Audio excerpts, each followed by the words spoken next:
देखिए, अपन ने incidental proceedings में ऑर्डर 26 की बात की थी।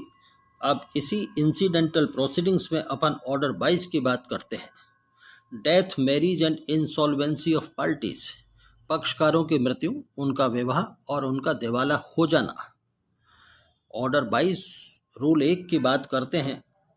No abatement of parties death if right to sue survives the death of plaintiff or defendant shall not cause the suit to abate if the right to sue survives। यदि वाद लाने का अधिकार बचा रहता है तो वादी या प्रतिवादी की मृत्यु से वाद का उपशमन नहीं होगा, वाद अबेट नहीं होगा। ये रूल 1 बताता है। ऑर्डर 22 रूल 2 की बात करते हैं। The procedure where one of several plaintiffs or defendants dies and right to sue survives, जहां कई वादियों या प्रतिवादियों में से एक की मृत्यु हो जाती है और वाद लाने का अधिकार बचा रहता है, वहां प्रक्रिया क्या होगी? Where there are more plaintiffs or defendants than one, एक से ज्यादा plaintiff या defendant है, any one of them dies and where the right to sue survives to surviving plaintiffs or plaintiffs alone or against the surviving defendants or defendants alone, the court shall cause an entry to that effect to be made on record, and the suit shall proceed at the instance of the surviving plaintiffs or plaintiff or against surviving defendant or defendants। जहां एक से अधिक वादी या प्रतिवादी हैं, उनमें से किसी की मृत्यु हो जाती है और जहां वाद लाने का अधिकार अकेले उत्तरजीवी वादी या वादियों को या अकेले उत्तरजीवी प्रतिवादी या प्रतिवादियों के विरुद्ध बचा रहता है, राइट टू सर्वाइव, वहां न्यायालय अभिलेख में, अपने रिकॉर्ड में, अपनी पत्रावली में उस भाग की एक प्रविष्टि कराएगा कि इस तरीके से मृत्यु हो गई है और वाद उत्तरजीवी वादी, जो उत्तरजीवी वादी है या वादियों की प्रेरणा पर या उत्तरजीवी प्रतिवादी या प्रतिवादियों के विरुद्ध आगे चलेगा, अबेट नहीं होगा। अब ये देखिए, रूल 3 और 4 की बात करते हैं अपन। 3 तो क्या कहता है? Procedure in case of death of one of several plaintiffs और सोल प्लेंटिफ, कई वादियों में से एक या एक मात्र वादी की मृत्यु की दशा में क्या प्रक्रिया होगी, क्या प्रोसीजर होगा? वेयर वन ऑफ 2 और more plaintiffs dies and the right to sue does not survive to the surviving plaintiff or plaintiffs alone, or a sole plaintiff or sole surviving plaintiff dies and the right to sue survives, the court on an application made in that behalf shall cause the legal representative of the deceased plaintiff to be made a party and shall proceed with suit। जहां 2 या 2 से अधिक वादियों में से किसी एक की मृत्यु हो जाती है, प्लेंटिफ की डेथ हो गई, और वाद लाने का अधिकार अकेले उत्तरजीवी वादी को या अकेले उत्तरजीवी वादियों को बचा नहीं रहता है, या एकमात्र वादी या एकमात्र उत्तरजीवी वादी की मृत्यु हो जाती है और वाद लाने का अधिकार बचा रहता है, वहाँ इस निमित्त आवेदन किए जाने पर न्यायालय मृत वादी के विधिक प्रतिनिधि को पक्षकार बनाएगा और वाद अग्रसर होगा। देखिए, प्लेंटिफ की डेथ हो गई, एक मुकदमा चल रहा है प्लेंटिफ डिफेंडेंट के बीच में, during the pendency of suit plaintiff की डेथ हो गई। अब क्या होगा? उस मुकदमे को आगे बढ़ाने के लिए क्या प्लेंटिफ के लीगल रिप्रेजेंटेटिव को ये राइट है कि साहब हमें सब्स्टिट्यूट कर लीजिए, उनकी तो डेथ हो गई और उनके स्थान पर हमें रख लीजिए, मीनिंग देयर बाई हमें वादी बना लीजिए क्योंकि उनके वारिस हम हैं। ऐसी स्थिति में उन वारिसों को, जो प्लेंटिफ का वारिस है या वारिसान है, उनको अदालत में एक एप्लीकेशन देनी पड़ेगी ऑर्डर 22 रूल 3 की, और वो 90 दिन के अंतर्गत देनी पड़ेगी। मृत्यु के 90 दिन के अंतर्गत, वादी की मृत्यु आज हुई, आज के 90 दिन के अंतर्गत आपको मीनिंग देयर बाय वादी के लीगल रिप्रेजेंटेटिव को एप्लीकेशन देनी पड़ेगी कि साहब ऑर्डर 22 रूल 3 की एप्लीकेशन है, हम उनके वारिसान हैं, मुकदमे को आगे बढ़ाने के लिए, अग्रसर करने के लिए हमें एज ए लीगल रिप्रेजेंटेटिव मुकदमे में रिकॉर्ड पर आने का वादी के स्थान पर अधिकार है। तो वो 90 दिन कहाँ लिखे हैं? लिमिटेशन एक्ट आप देखेंगे, उसका आर्टिकल 120 देखेंगे, वहाँ पर लिखा है कि यदि ऑर्डर 22 रूल 3 की एप्लीकेशन आपको लगाना है, लीगल रिप्रेजेंटेशन लगाना है, तो वो 90 दिन के अंतर्गत, डेथ के 90 दिन के अंतर्गत वो एप्लीकेशन दे दें और अदालत उसको तय करे, और तय करने पर वादी के स्थान पर कौन आ जाएगा? उनके लीगल रिप्रेजेंटेटिव आ जाएंगे और सूट अपेट नहीं होगा और डिफेंडेंट के खिलाफ चलेगा। 2 पर बात करते हैं। Where within the time limited by law no application is made under sub rule 1 the suit shall abate so far as the deceased plaintiff is concern and on the application of the defendant the court may award to him the cost which he may have incurred in defending the suit to be recovered from the estate of the deceased plaintiff। यदि मान लीजिए 90 दिन के अंतर्गत ऐसी कोई application नहीं आती है प्लेंटिफ के वारिसान की तरफ से, तो सूट अबेट हो जाएगा। जहां विधि द्वारा परिसीमित समय के भीतर कोई आवेदन उपनियम 1 के अधीन नहीं किया जाता है, वहाँ वाद का उपशमन वहाँ तक हो जाएगा जहाँ तक मृत व्यक्ति का संबंध है, और प्रतिवादी के आवेदन पर न्यायालय उन खर्चों को उनके पक्ष में अधिनिर्णित कर सकेगा जो उसने वाद की प्रतिरक्षा में उपगत किए हों, और वे मृत वादी की संपदा से वसूल किए जाएंगे। दावा बेट हो गया तो वो जिस वादी के द्वारा मुकदमा दायर किया गया था, जिसकी डेथ हो गई, तो प्रतिवादी क्या कर सकेगा कि आवेदन कर सकेगा और न्यायालय उन खर्चों को उसके पक्ष में, प्रतिवादी के पक्ष में अधिनिर्णित कर सकेगा जो उसने वाद की प्रतिरक्षा के लिए किए थे। अब इसी तरह से 4 पर बात करिए, रूल 4 पर procedure in case of death of one of several defendants और ऑफ सोल डिफेंडेंट।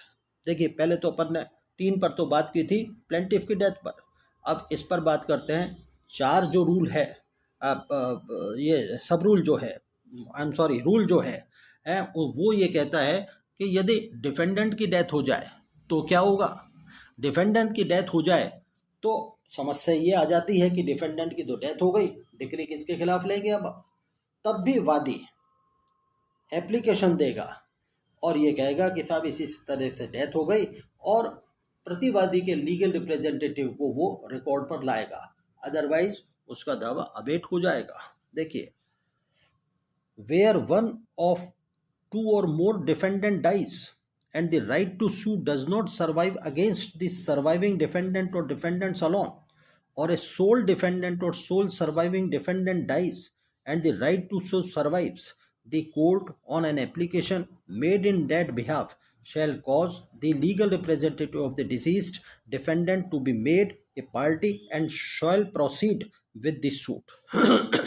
यदि मान लीजिए प्लेंटिफ 90 दिन के अंतर्गत, प्रतिवादी की डेथ के दिन से 90 दिन के अंतर्गत, वही आर्टिकल 120 मेयाद अधिनियम लिमिटेशन एक्ट का 120 देखिए आर्टिकल, उसमें लिखा है आपको 90 दिन के अंतर्गत एप्लीकेशन देनी पड़ेगी। तो प्लेंटिफ को 90 दिन के अंतर्गत एप्लीकेशन देनी पड़ेगी यदि डिफेंडेंट के लीगल रिप्रेजेंटेटिव को रिकॉर्ड पर लेकर के आना चाहता है, और यदि इस तरह की एप्लीकेशन नहीं देता है तो the suit shall abate.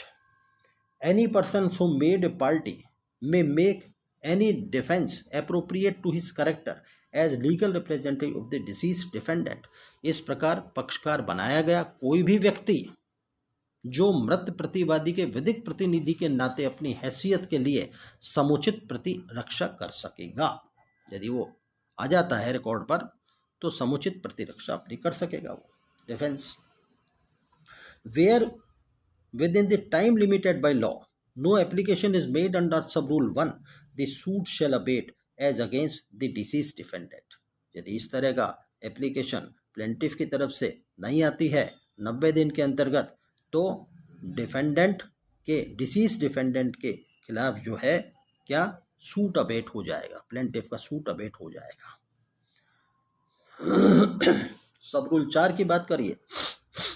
The court whenever it thinks fit may exempt the plaintiff from the necessity of substituting the legal representative of any such defendant who has failed to file a written statement or who, having filed it, has failed to appear and contest the suit at the hearing.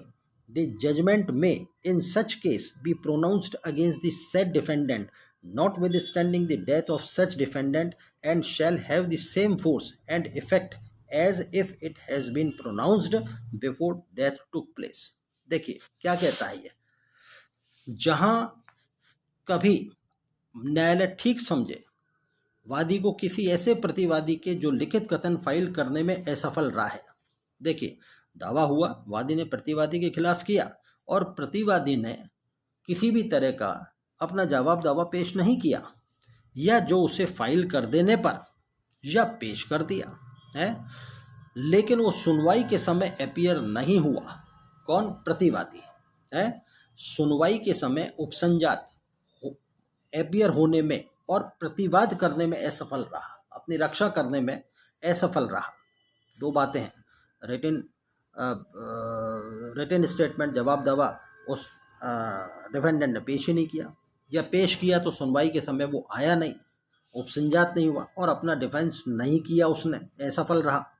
विधिक प्रतिनिधि को प्रतिस्थापित करने की आवश्यकता से छूट दे सकेगा। ऐसी स्थिति में न्यायालय वादी को डिफेंडेंट के विधिक प्रतिनिधि को प्रतिस्थापित सब्स्टिट्यूट करने की आवश्यकता से छूट दे सकेगा और ऐसे मामले में निर्णय उक्त प्रतिवादी के विरुद्ध उस प्रतिवादी की मृत्यु हो जाने पर भी सुनाया जा सकेगा और यह माना जाएगा कि इस जजमेंट का बल और प्रभाव वही होगा माना डिफेंडेंट की मृत्यु होने के पूर्व सुनाया गया हो। सब रूल 5 पे बात करिए। The plaintiff was ignorant of the death of the defendant and could not for that reason make an application for substitution of the legal representative of the defendant under this rule within the period specified limitation act and the suit has in consequence abate and जहां वादी प्रतिवादी की मृत्यु से अनभिज्ञ था, पता ही नहीं था उसे, और उस कारण से वह इस नियम के अधीन प्रतिवादी के विधिक प्रतिनिधियों का प्रतिस्थापन करने के लिए आवेदन परिसीमा अधिनियम 1963 में विनिर्दिष्ट अवधि आर्टिकल 120 90 दिन के भीतर नहीं कर सकता था, जिसका परिणाम वाद का उपशमन हो गया है। यदि इस तरह की स्थिति में उसको पता ही नहीं था कि कौन कौन लीगल रिप्रेजेंटेटिव है, कब मृत्यु हुई, किस तरह से हुई, पता ही नहीं, अनभिज्ञ था वादी की मृत्यु के लिए, तो वो कैसे लेकर आ सकता था एप्लीकेशन। और मान लीजिए अबेट हो गया दावा, तो देखिए the plaintiff applies after the expiry of the period specified therefor in the limitation act for setting aside the abatement. जो इस तरह से अबेटमेंट हो गया कि उसको पता ही नहीं था उसको पता ही नहीं था कि डिफेंडेंट की मृत्यु हो गई, तो ऐसी सूरत में 90 दिन के अंतर्गत वो कैसे एप्लीकेशन लेकर आ सकता था ऑर्डर 22 रूल 4 की। तो इस तरह से उसका अबेटमेंट जो है सेट असाइड भी हो सकता है। Abatement and also for the admission and application under section 5 की एप्लीकेशन लगा देगा वो। अब 5 का मतलब एप्लीकेशन देने में डिले क्यों किया आपने, वो एक्सप्लेनेशन दे देगा और वो अबेटमेंट को सेट असाइड करवा सकता है। The court shall in considering the application under section 5 have due regard to the effect of such ignorance if proved. यदि मान लीजिए इस तरह का साबित उसने कर दिया कि मुझे मृत्यु के बारे में पता नहीं था, तो ऐसी स्थिति में उसका अबेटमेंट सेट असाइड भी हो सकता है। देखिए, ऐसा भी तो हो सकता है कि प्लेंटिफ या डिफेंडेंट का कोई लीगल रिप्रेजेंटेटिव होगा ही नहीं, विधिक प्रतिनिधि न होने की दशा में प्रक्रिया, procedure where there is no legal representative. तो अपन बात कर रहे हैं ऑर्डर 22 रूल 4A की। If in any suit it shall appear to the court that any party who has died during the pendency of the suit has no legal representative. The court may, on the application of any party to the suit, proceed in the absence of persons representing the estate of the deceased person, or may by order appoint the administrator general or an officer of the court or such other person as it thinks fit to represent the estate of the deceased person for the purpose of the suit, and any judgment or order subsequently given or made in the suit shall bind the estate of the deceased person to the same extent as he would have been bound in a personal representative of the deceased person had been a party to the suit. यदि किसी वाद में न्यायालय को यह लगता है कि ऐसे किसी पक्षकार का जिसकी मृत्यु वाद के लंबित रहने के दौरान हो गई है और विधिक प्रतिनिधि नहीं है उसका, तो न्यायालय वाद के किसी पक्षकार के आवेदन पर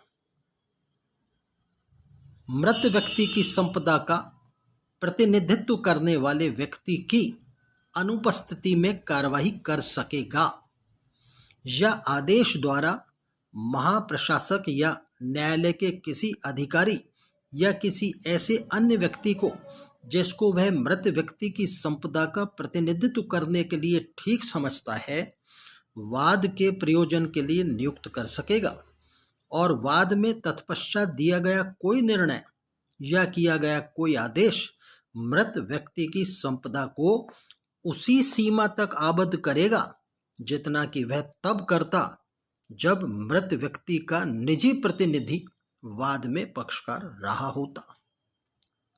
राइट, क्लियर है बात?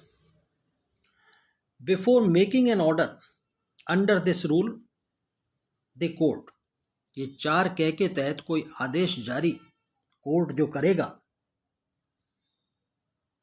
वो उससे पूर्व क्या देखेगा? May require notice of the application for the order to give to such, if any, of the person having an interest in the estate of the deceased person as it thinks fit. यह अपेक्षा करेगा न्यायालय, यह अपेक्षा कर सकेगा कि मृत व्यक्ति की संपदा में हित रखने वाले ऐसे व्यक्तियों को जिनको न्यायालय ठीक समझता है आदेश के लिए आवेदन की सूचना दी जाए, और shall ascertain that the person proposed to be appointed to represent the estate of the deceased person is willing to be so appointed and has no interest adverse to that of the deceased person. यह अभिनिश्चय करेगा अदालत कि जिस व्यक्ति को मृत व्यक्ति की संपदा का प्रतिनिधित्व करने के लिए नियुक्त किया जाना प्रस्थापित है वह इस प्रकार नियुक्त किए जाने के लिए रजामंद है और वह मृत व्यक्ति के हित के प्रतिकूल कोई हित नहीं रखता है। अब बात करते हैं अपन विधिक प्रतिनिधि के बारे में प्रश्न का अवधारण। यदि मान लीजिए ऐसा हो कि भाई कौन इसका विधिक प्रतिनिधि है डिसीज्ड का, determination of question as the legal representative, यदि लीगल रिप्रेजेंटेटिव पर बात आ जाए, 5 जने खड़े हो जाएं कि मैं प्लेंटिफ का लीगल रिप्रेजेंटेटिव हूँ या डिफेंडेंट का लीगल रिप्रेजेंटेटिव हूँ, इस तरह से मान लीजिए बात खड़ी हो जाती है, ऐसा डिस्प्यूट आ जाता है, तो वो भी कोर्ट के द्वारा तय किया जाएगा।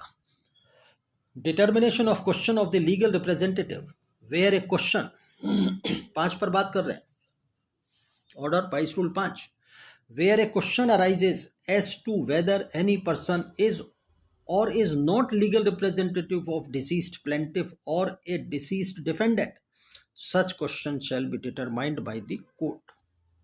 जहां इस संबंध में प्रश्न खड़ा हो जाता है कि कोई व्यक्ति मृत वादी या मृत प्रतिवादी का विधिक प्रतिनिधि है या नहीं है, ऐसे प्रश्न का अवधारण भी माननीय न्यायालय द्वारा किया जाएगा, provided.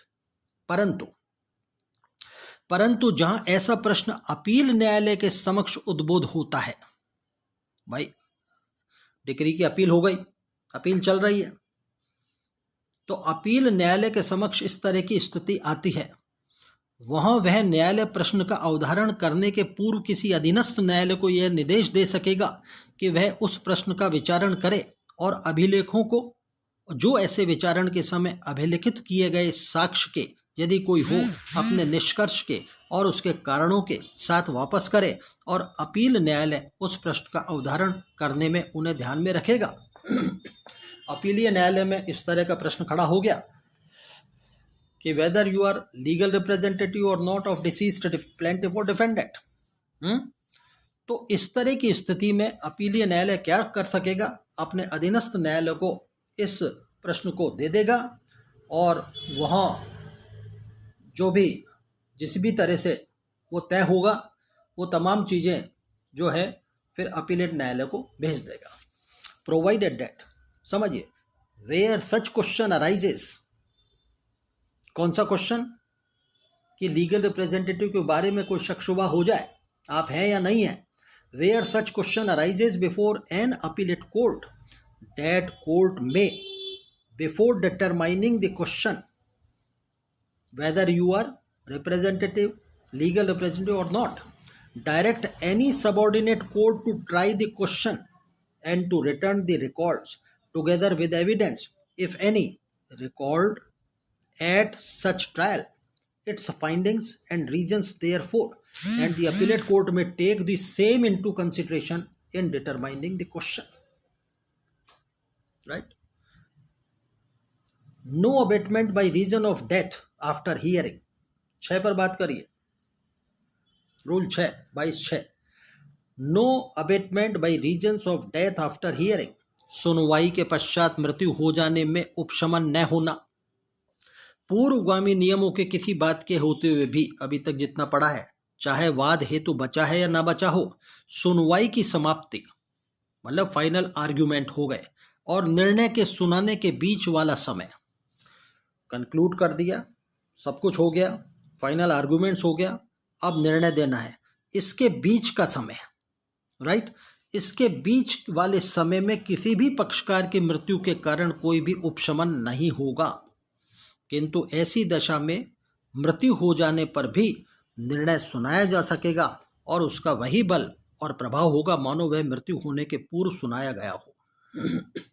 No abatement by reason of death after hearing, notwithstanding anything contained in the foregoing rules, whether the cause of action survives or not, there shall be no abatement by reason of death of either party between the conclusion of hearing, final argument किए, and the pronouncing of the judgment, इन दोनों के बीच, but judgment may in such case be pronounced notwithstanding the death and shall have the same force and effect as if it had been pronounced before the death took place। ये माना जाएगा कि ये judgement को pronounce किया है जैसे कि डेथ से पहले किया गया।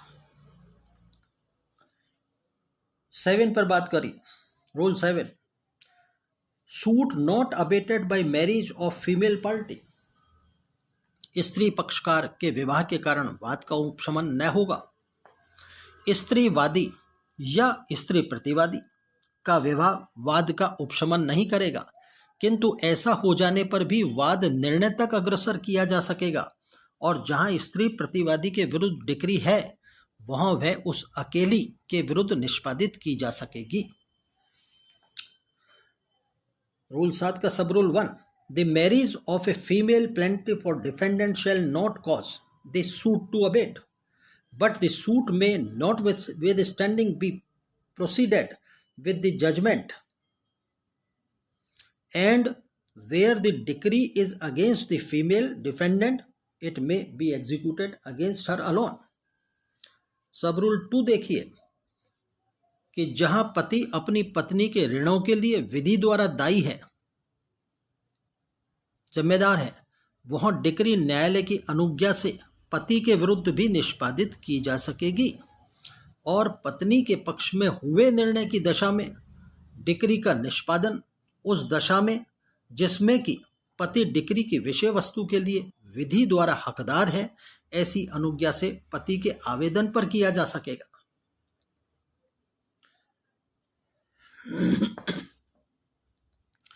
The marriage of a female plaintiff or defendant shall not cause the suit to abate, but the suit may notwithstanding be proceeded with to judgment, and where the decree is against a female defendant, it may be executed against her alone.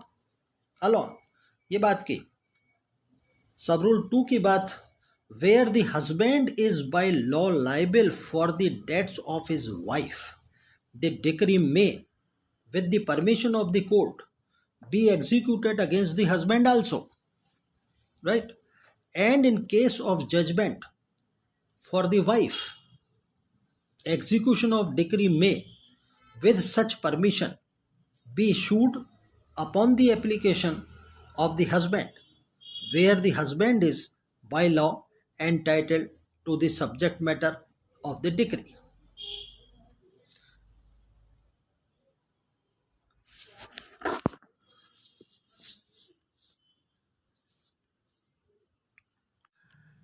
Order 22 rule 8 देखिए, when plaintiff insolvency bar suits, वादी का दिवाला कब वाद का version कर देता है, बार टू फर्दर सूट, किसी ऐसे वाद में जिसे समुनुदेशिति या रिसीवर वादी के लेनदारों के फायदे के लिए चला सकता है।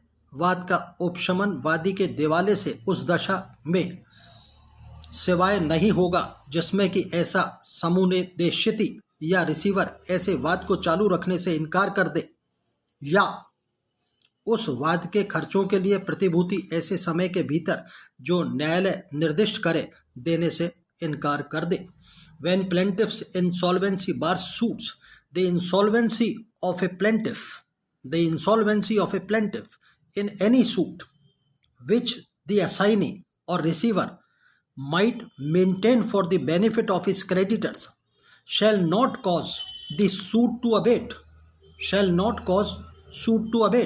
unless such assignee or receiver declines to continue the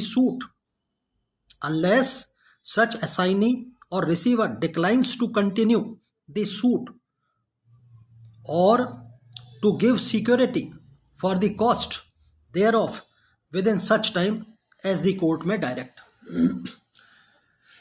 सब रूल 2 देखिए इसका, procedure where assignee fails to continue suit और गिव सिक्योरिटी, जहां समनुदेशिति वाद चालू रखने या प्रतिभूति देने से असफल रहता है, वहां क्या प्रोसीजर है।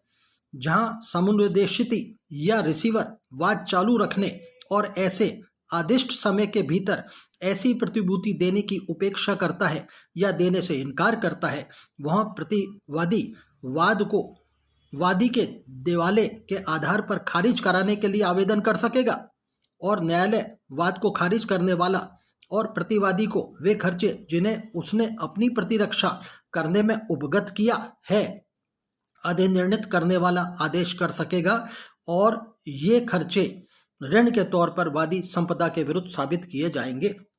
Procedure where assignee fails to continue suit और गिव सिक्योरिटी, इस पर बात चल रही है। वेयर द असाइनी और रिसीवर नेग्लेक्ट्स और refuses to continue the suit and to give such security within the time so ordered, the defendant may apply for the dismissal of the suit on the ground of the plaintiff's insolvency, and the court may make an order dismissing the suit and awarding to the defendant the costs which he has incurred in defending the same to be proved as a debt against the plaintiff estate. 9 पर आइए, order 22 rule 9, effect of abatement और dismissal, उपशमन या खारिज होने का क्या प्रभाव होता है।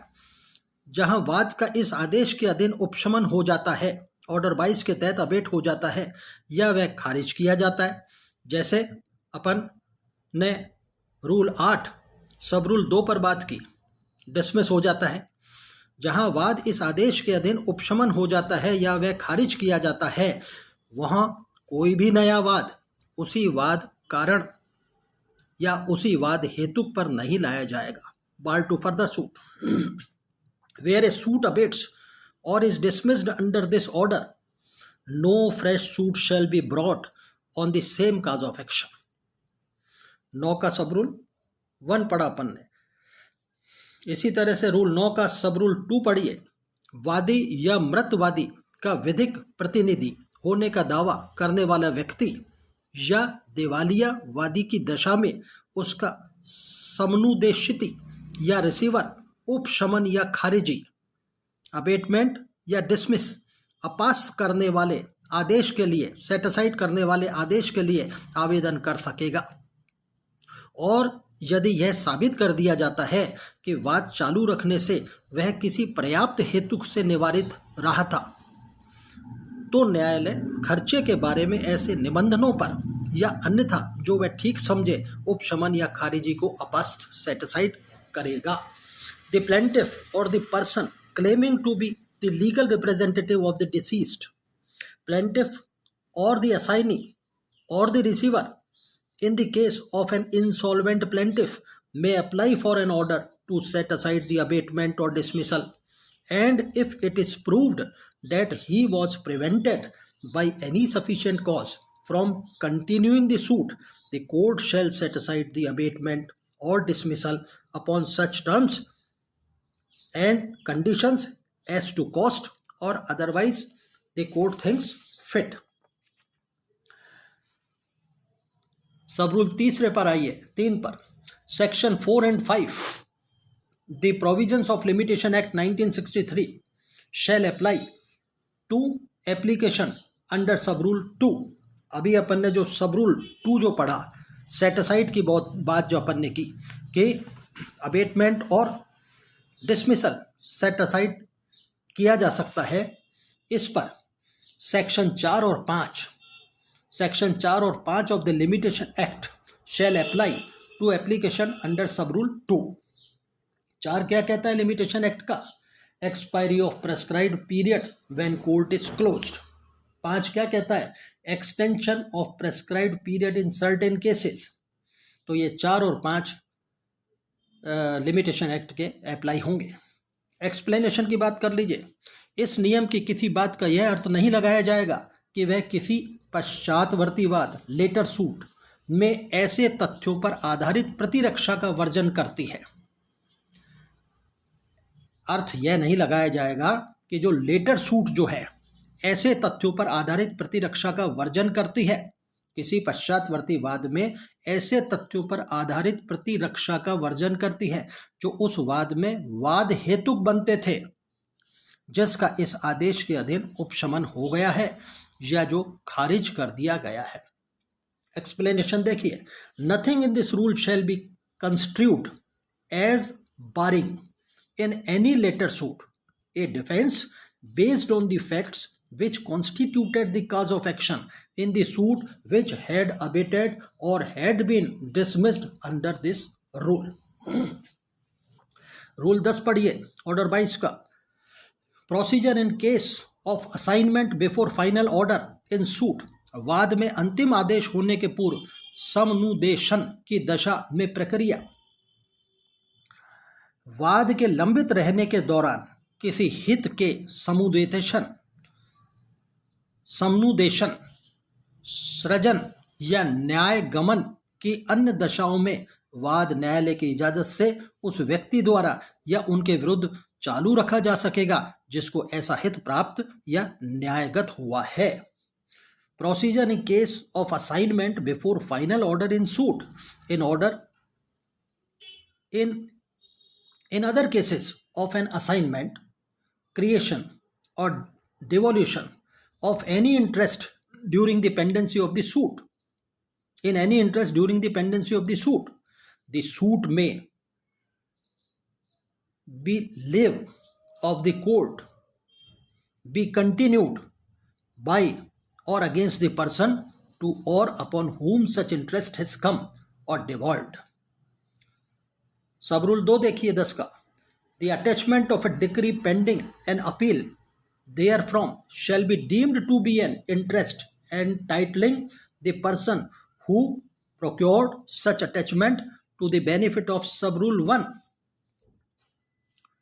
किसी डिक्री की अपील के लंबित रहने के दौरान उस डिक्री की कुर्की के बारे में यह समझा जाएगा.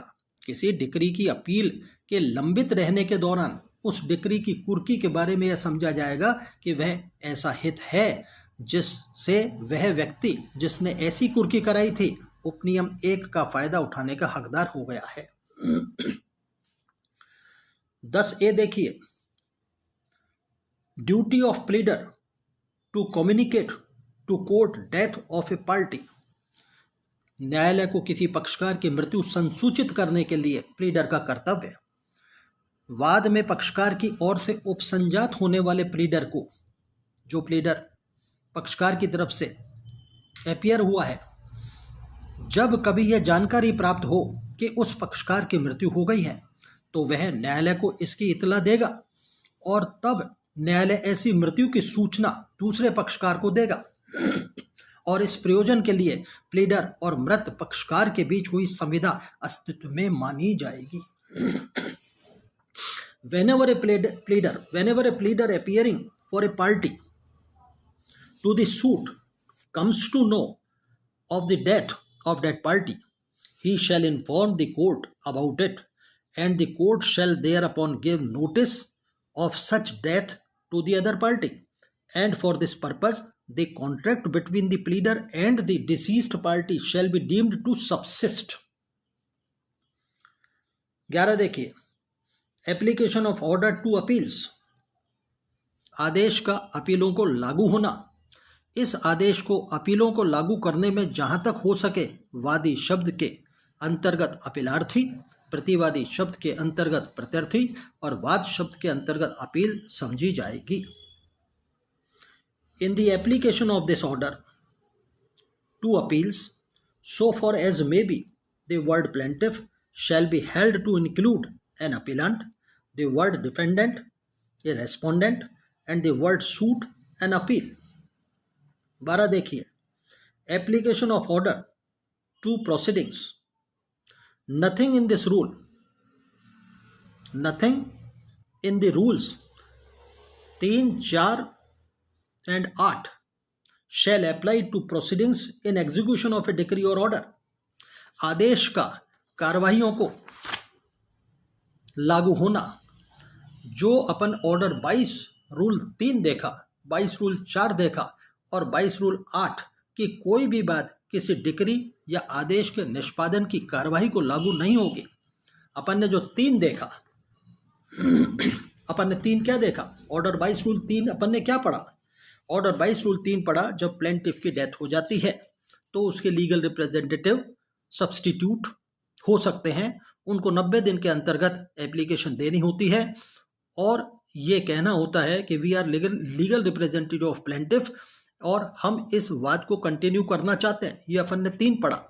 4 अपन ने पढ़ा जब डिफेंडेंट की डेथ हो जाती है तो ऐसी स्थिति में भी प्लेंटिफ को ऑर्डर 22 रूल 4 के तहत एप्लीकेशन देनी पड़ती है और ये बताना पड़ता है कि ये डिफेंडेंट की डेथ हो गई, इसके लीगल रिप्रेजेंटेटिव ये है, इनको एज ए डिफेंडेंट सब्स्टिट्यूट किया जाए, क्योंकि डिक्री किसी के खिलाफ तो लेगा ना प्लेंटिफ, राइट. वो भी 90 दिन में उसको एप्लीकेशन ऑर्डर 22 रूल 4 की देनी होती है और लीगल रिप्रेजेंटेटिव ऑफ डिफेंडेंट को क्या करना होता है? रिकॉर्ड पर लाना होता है. ये 3-4 की बात की अपन ने. 8 की जो अपन बात कर रहे हैं, 8 में when plaintiff insolvency bar suit, ये बात की थी. वादी का देवाला कब वाद का वर्जन कर देता है. तो ये जो नियम 3 और नियम 4 और नियम 8 ये अपन ने जो बात की कि कोई भी बात किसी डिक्री या आदेश के निष्पादन की कार्रवाई को लागू नहीं होगी। Nothing in this rule